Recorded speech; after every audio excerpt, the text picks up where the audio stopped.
Hello, ladies and gentlemen. Crypto Carson back again with another episode of The Beginner's Guide to Cryptocurrency. Thanks so much for joining me. Excited to be here again tonight. What we're going to be looking at first off is how to open up your blockchain wallet. All right, blockchain is definitely the place that I would recommend holding your Bitcoin. So what we're going to want to do first off, well, actually I'm going to touch on this real quick, is that Goldman Sachs, I want to just show you a little bit about what's going on in the industry. They are actually considering opening up their own Bitcoin trading operation. That's going to be coming about soon. And down here, check this out. This is what I feel is really poignant. Goldman Sachs told its portfolio managers earlier this year that real dollars are at work within the cryptocurrency industry, and those who refuse to admit this may soon find themselves left behind. That is absolutely the facts, my friends. Absolutely the facts.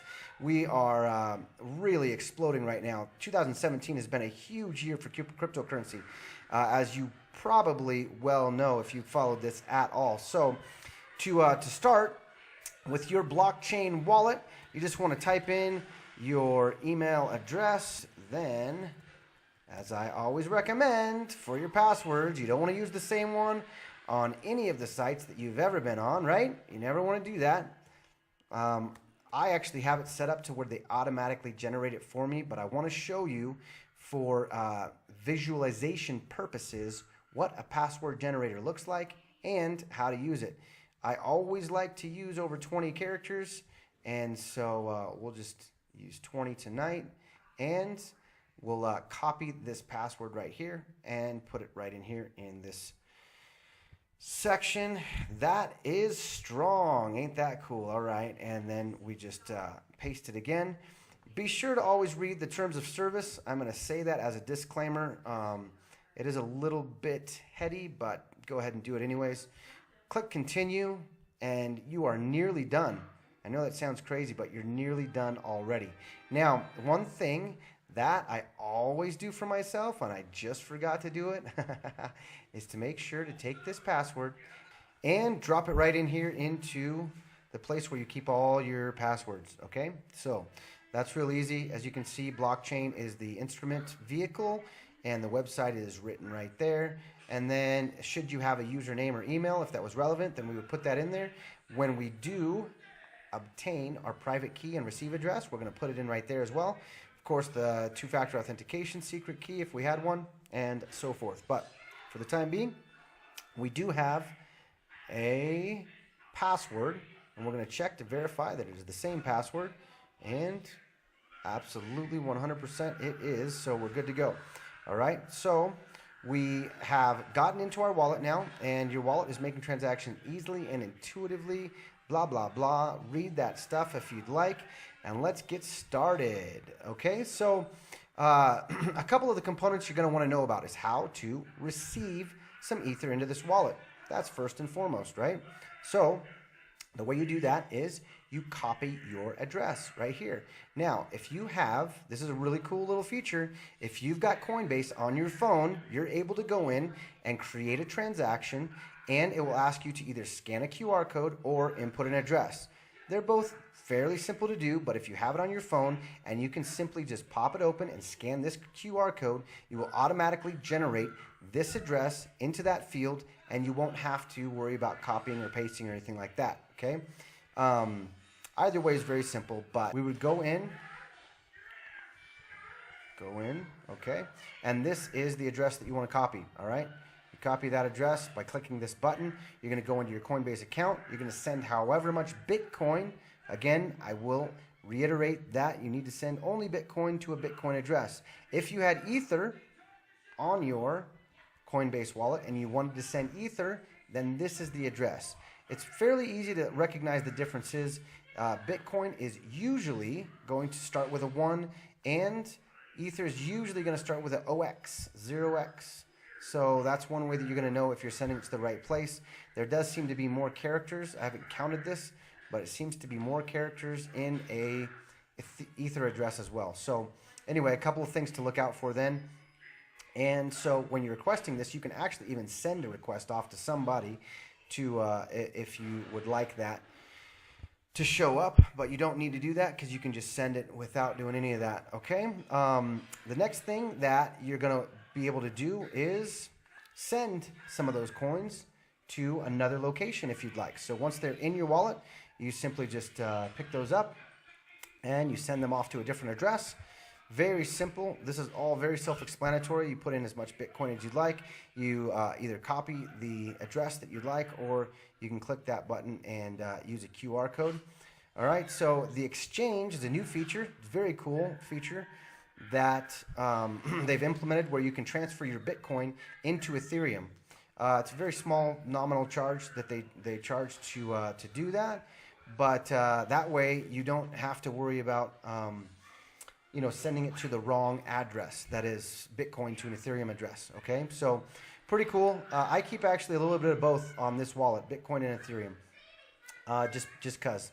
Although, for the most part, you're going to want to leave your Ether on your MyEther wallet because you can utilize that wallet to hold your ICO tokens, okay? That's not a functionality that's available to you on your blockchain wallet. Blockchain is used primarily for your Bitcoin. There's a difference there, okay? Blockchain for Bitcoin, MyEther wallet for Ether. It's easy enough, right?